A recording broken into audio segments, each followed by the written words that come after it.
uod at langaw dito kina Diwata, nagsiwalaan na. Ayan na nga, kitang-kita at napakalinis, simentado na dito sa area ni Diwata. Panandali ang update lamang ito. Time check, it's now 12:40 in the morning. Yes, morning na po diyan. Katatapos lang po naming nagbiyahe ng mister ko. 12:40 in the morning, June 8 po. Yes, kaninang madaling araw lang po yan. At kitang-kita nyo naman ang lilim dyan sa higanting payong ni Diwata na nakabuka na. Meron na pong kumakain dyan. Meaning to say, available na talaga ang bagong area ni Diwata dito sa kanyang Pasay branch.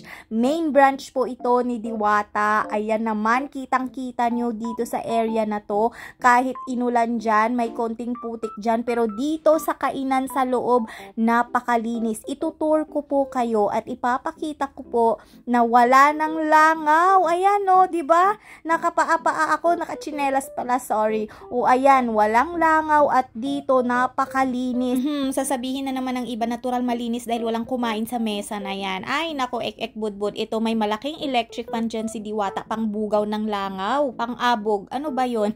Pangtaboy ng langaw pala. Ay nako naman, eto na nga at kumpleto na yung bubong sa area na yan. Well, kung makikita nyo naman ay halos kumpleto na yung bubong dito sa Pasay main branch ng Diwata Pares. Of course, ng nag-iisang Diwata, o diba? At halika kayo, i-check natin tong mga mesa ng kumakain dito. Ayan, wala talaga tayong makitang langaw dyan. Kaya makapag-conclude na ako ngayon na sa tinagal-tagal ko ng pabalik-balik dito, ay na-improve na talaga ni Diwata ang kanyang Pasay main branch sa kanyang Paris. O diba, as in, napakalinis. Ibang-iba na dati na dyan is mabato pa. Ayan o, yung higanting payong na yan, mabato talaga dyan dati. Walang semento. At dito naman sa pila dati, wala na yung lubid-lubid. Ayan o, napaka-organized na. Dyan yung cashier, andyan yung mga panindang, mga barbecue, longganisa. At eto na nga, yung bulalo ni Diwata na ngayon ko palang matitikman dahil unang tingin ko palang ay natatakam na talaga ako sa sabaw. 160 pesos lang per order ng bulalo ni Diwata at may only rice na din, syempre only sabaw. Masarap na masarap ang sabaw kapag ganitong maulan talaga.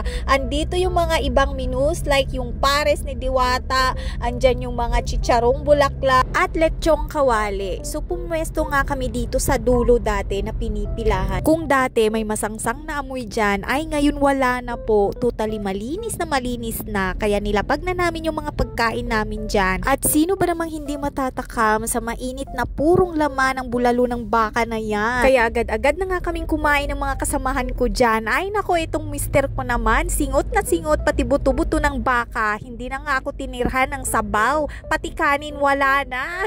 Kaya wala talagang basher na magtatagumpay kay Diwata. Dahil ilang gutom na tiyan ang nagpatunay na masarap talaga ang mga pagkain niya dito. Well, depende talaga sa panlasa ng tao yan. Basta itong asawa ko o wala na. Ano ba yan, bibe?